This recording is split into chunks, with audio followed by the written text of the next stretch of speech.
Padating na this week yung ating makina. Gagawa tayo ng alloy na chassis para mas magaan. Ito ang magiging pambira natin sa NGO.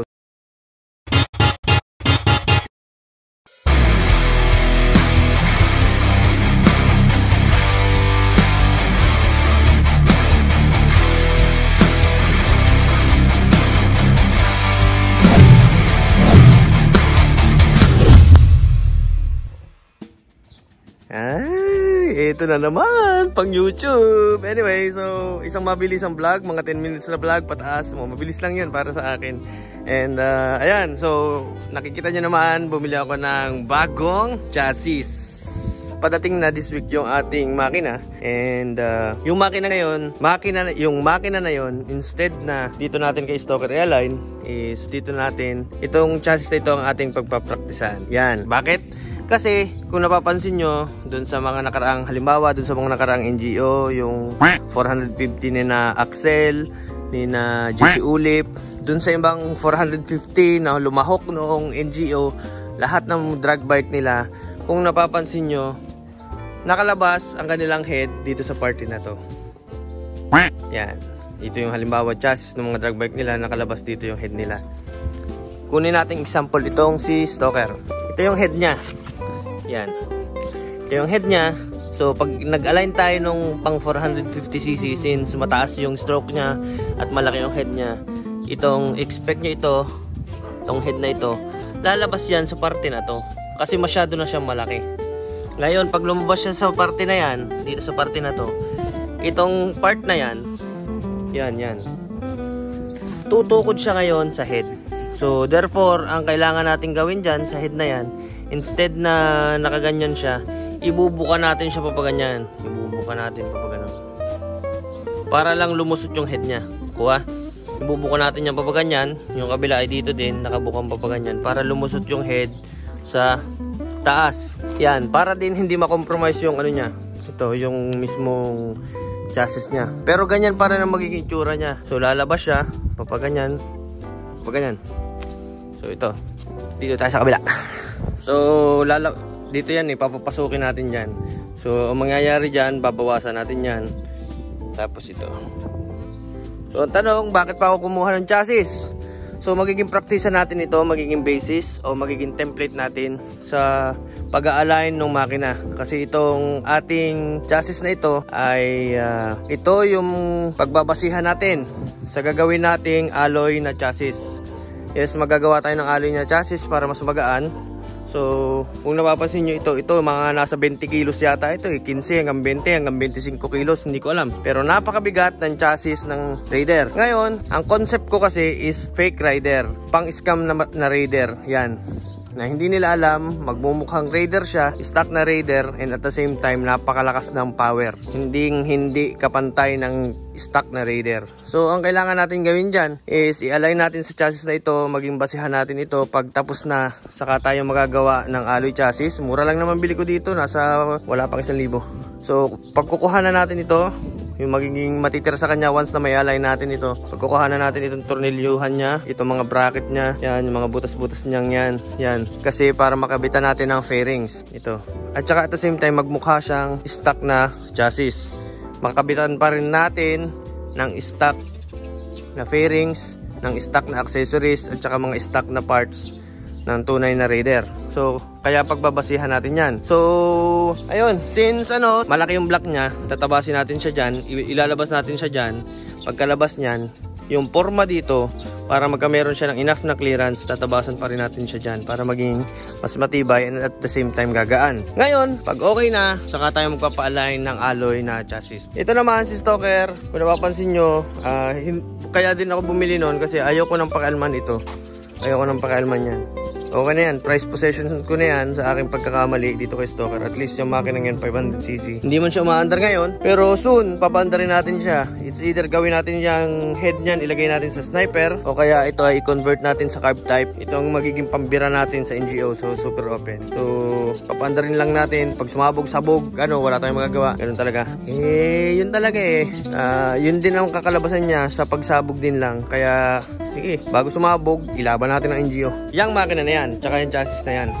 Pero yung 450cc na yun, pwede rin naman. Tingnan na rin natin Pero I doubt. Papaandarin ko pa yan. Hindi ko pa alam. So, hindi ako sumasali ng NGO. Ang dami nagtatanong sa akin ba't daw hindi ako sumasali ng NGO, hindi ko inilalaban. Kasi unang-una, ang setup ni Stalker, kung napapansin nyo, pang waswasan at pang daily use. And at the same time, yung mga kalaban natin doon, magiging kalaban natin is purely mga nakaskeleton. Magagaan, sobrang gagaan.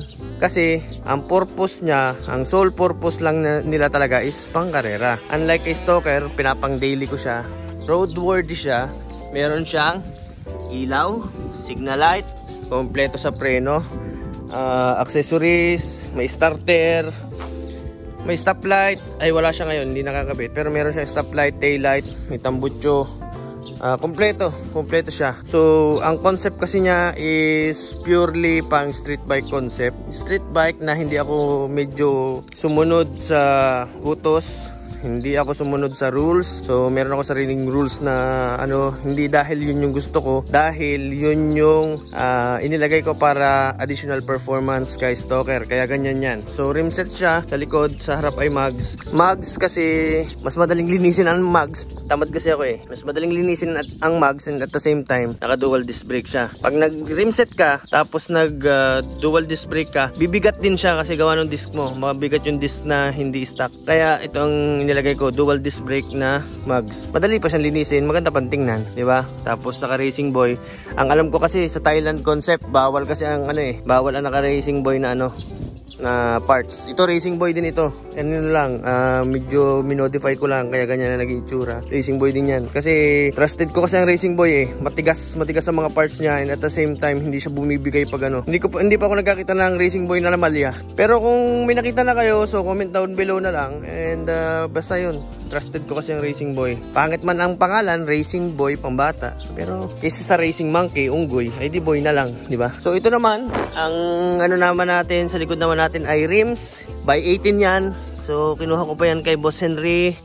Kung napapansin nyo, mas malaki yung diameter niya. Kaya yan ang pinili ko kasi mas malaki yung naiisalida niya. Common sense lang naman. Tapos ito, 30-40, paliliitin pa natin yan. Gagawin pa natin 20-80. Kasi, yan, isasalpak natin dun sa kabila. Magiging 450cc na siya. It's either 16-28 or 17 or 18-28. Yan. Hindi ko na mapaliit yung kanyang diameter sa likod. Kasi, mananabit naman dito sa swing arm pag nalaro ang swing arm. Malalaman nyo yan kapag nag-experiment kayo sa mga ganito, mga sprocket. Pag nag-experiment kayo dyan, tapos pang araw-araw nyo, syempre marami dyang ups and downs, maraming lubak, maraming contours ang bawat daan na laro ang inyong swing arm. Sasabit yan dito. Once na lumiit, ito na lumiit, lahat ng kadena mundi yan magta-travel, lalo na kung extended yan. Pag extended kasi yan, mas malaki ang chance na lumaylay ang kadena. Mas malaki ang chance na lumaylay yan. Pag laylay yan, kung saan yung parte ng ito at saka ito, yung gitna niyan, dun yan mas laylay. So pag nalaro yan, sabihin ng iba, bagting naman yan kasi naandar yan. Hindi, may chances yan na nalaylay kaya nasabit yan dito. Once na yumugyug yan pataas, lalaylay ang kadena niyan. Tapos pag pinisil mo yung clutch, hindi ka nagamit ito, lalaylay yan ang lalaylay. Papagpag itong parte na ito babagin, sisiraan yan swing arm nyo. So hindi tayo pwedeng magmaliit ng sobrang liit, mga 28 pababa pa. Hindi na tayo kailangan gumamit ng mas maliit pa dun. And at the same time, pang daily kasi yan eh. Pang daily, pang araw-araw, pang grab. Nag-grab ako dati eh. Grab boobs. Ay, grab foods pala. Grab foods, hindi grab boobs. Anyway, so ito, again, so itong chassis na ito, magiging canvas lang to ng ikakabit natin na 450cc na makina. So, yan. Pag-eksperimentohan lang natin yung chassis na yan. And, ipapadala natin ito kay Jesse Ulip. So, shoutout po kay Manong Jesse Ulip sa gumawa ng chassis ni Axel Tebes na alloy. Taga Mindoro yun. Kababayan ko, mangyan din, katulad ko. Ayun. So, yun yung pagsasalpakan ng makina na ito. Kaya alay namin. And hopefully, makuha naman yung gusto ko. Di-design na namin siya ng example. Ito yung mismong Raider. Ang magiging kasi niya, tangke niya, ganito lang kababa. Yan, ganito lang kababa. Hanggang dun. Parang flat seat siya na mas flat pa. Flat na nga, flat pa. So, wala na siya magiging upuan. Ang magiging upuan niya na mismo yung tangke. Na flat seat na tangke lang pero hindi flat na ewan ko, hindi ko na maintindihan kung basta. Tapos carbon fiber alloy, Carbon fiber, walang upuan, mas mababa para hindi ka bangga sa hangin. And mas tatago ka dito. Tapos ito, pure carbon fiber na rin. Itong separation niya dito, wala na. Pure carbon fiber hanggang dito, walang tornilyo para mas magaan. Bracket niya, ito mga bracket ng kanyang headlight, gagawin ko rin na alloy din. Lahat ng pwedeng pagaanin, pagagaanin natin. Lahat ng bakal, ko-convert natin sa alloy. Swing arm, alloy din. Isang mabilisang vlog para dito sa ating bagong chassis na ito, kasi this week dadating na yung ating 450cc na makina, and hopefully hindi tayo magkameron ng aberya dun sa makina na yon. Kung magkameron man, minimal lang para hindi tayo matagalan. Alright, so I think hanggang dito na lang muna ulit, and abang-abang na lang kayo dun sa magiging sunod nating update. Pag-align nito, yan ang sunod kong problemahin, kasi madugo yan, madugo. Kasi kung mapapansin nyo, ang pag-align yan, hindi basta siya i-align. Ito dapat yan, sentro sa swing arm nyo, dikit dyan, straight yan hanggang dun. Yan ang nag-a-align dyan. Hindi, basta mo lang ikakabit, hindi. Kailangan yan, dyan ka magbabase sa sprocket. Yan ang pag-a-align yun. Sentro siya, mas maganda yung sentro siya, yun ang ihahabol nating likod. Hindi makina ang ihahabol sa sprocket. Kapagod. So ayun, natin hanggang doon na lang muna ulit, and ayan, ito yung ating bagong canvas, and hanggang dito na lang, bye bye. So again pala, paki-follow ng ating bagong page, The Racing Glitch. Maglalabas ako ng updates doon tungkol dito at saka dyan. So The Racing Glitch, ito. Okay, so I think hanggang dito na lang muna ulit, and I will be seeing you next time. Abang-abang na lang. Nag-aabang din ako. Yung makina natin padating na ngayong linggong ito. Hinihintay ko na lang para maikabit dyan sa chassis na yan. Tapos yan, hugot. Basta, hi! Bye-bye!